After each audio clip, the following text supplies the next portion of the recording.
That steel curtain. In 1958, the Baltimore Colts front four didn't have a nickname, but as you'll see, they might have been the most colorful of all.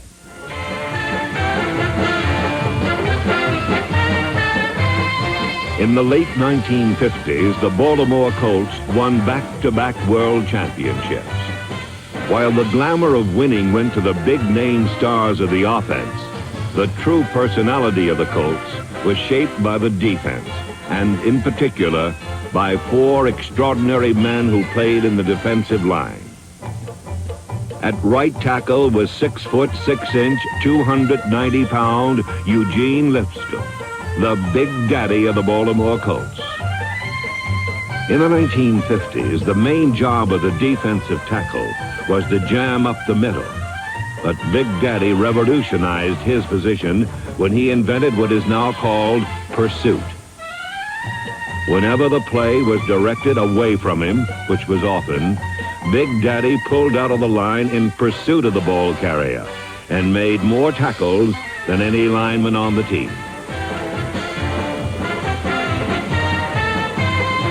Big Daddy was big. He was the first big black man in the National Football League. He came here in '56 with me, but his greatest asset was his fact that he could read the defense and then pursue the ball carrier and usually get to him before the ball carrier turned the corner.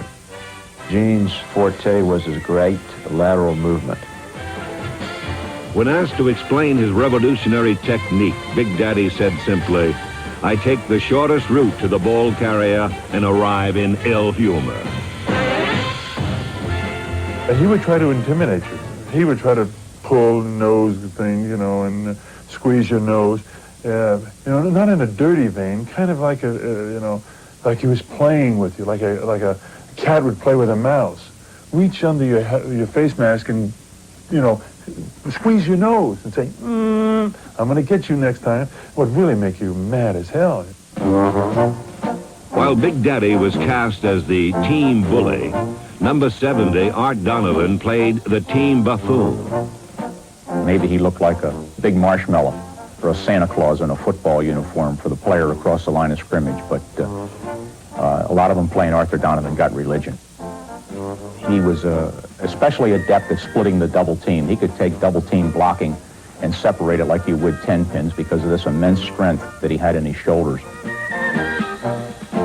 Donovan was a 4-time All-Pro defensive tackle, and he was destined to be the first Baltimore Colt to enter the Hall of Fame. Belying the fact that he was stout and portly and didn't look like he had much speed, had all the quickness that you would want for 4 or 5 yards. Exerted tremendous pressure on the quarterback, handled the running plays straight at him with the same kind of adeptness. Just a total football player, all you would want in the defensive lineman. At right end was Don Joyce, a ferocious pass rusher and a huge man with a huge appetite that was well publicized and well documented. Joyce was about 6'3", about 270 pounds. And they talk about, you know, insanity is a very, very thin line. Well, I think Joyce, some of the time, watch him in the movies, he was on the left side of the line. So I said, well, I think Joyce can eat more chicken than anybody else on the team. And the guy said, no, he can't. For $100, Marquette can. So they said, all right. So we had 2 more guys bet. So we had $300 bet, and we had this chicken eating contest up in Western Maryland College. So the 8 of us, the 6 guys betting and the 2 guys eating, the participants, we get in there, and here comes the waiters out with a typical Southern Maryland Sunday afternoon meal. Chicken, mashed potatoes, and peas, and all the trimmings. So anyhow, Gino, he just starts eating the chicken. Well, Joyce, he's eating the chicken, the mashed potatoes, and the peas. And we said, for Christ's sakes, don't worry about the mashed potatoes and peas, just eat the chicken. So anyhow, Gino eats 23 pieces of chicken. He stops. 23 or 25. Well, Joyce is 24. He said, 2 more, champ, and we win. We called him champ because in the offseason he was a wrestler. He and Big Daddy had a tag team match. You know, they were tag teams. So anyhow, he says, Al, I'm still hungry. And he eats 36 pieces of chicken. So finally he says, whoa, he says, I can't eat any more. He says, I got to wash this down. And in front of him, we had a big pitcher of iced tea. So there you are, champ. Eat it all. Drink it all. We don't care if he blows up now because we won the bet. With that, he reaches into his pocket, and pulled out 4 pieces of saccharin and dropped it in the iced tea. He was watching his calories. Left end Gino Marchetti, number 89, liked quarterbacks more than chicken.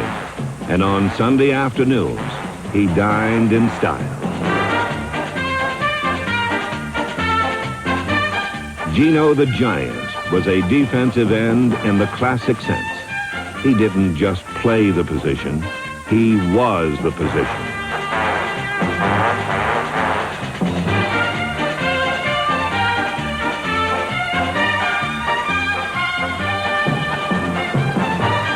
You couldn't run at him, by him, or around him. And if you ran away from him, he had the speed to track you down. Marchetti, in his own words, played mad all the time, and his temper was a permanent part of his weaponry. Marchetti was the backbone of that defense. You know, to watch him pace that locker room before a game, I mean, he was like a caged lion. And I hadn't really stopped thinking about that till right at this moment you talk about that, but I've been around a lot of locker rooms since then. I don't see, you know, that all the time. I mean, that intensity is not something you just find every day. It's one of the reasons why he was a great one. Gino Marchetti was the backbone of a defense that had many heroes and more than its share of clowns, who together shared many moments of low comedy and high drama. We enjoyed the game. Whoever thought that of all the kids that played football down through the years in all the grammar schools and high schools and colleges, that you would be picked or be lucky enough to play professional football. And we used to look back on that and say, we're lucky we're here. This is something great happening to us that it doesn't happen to too many guys, period. That's the way we all looked at it.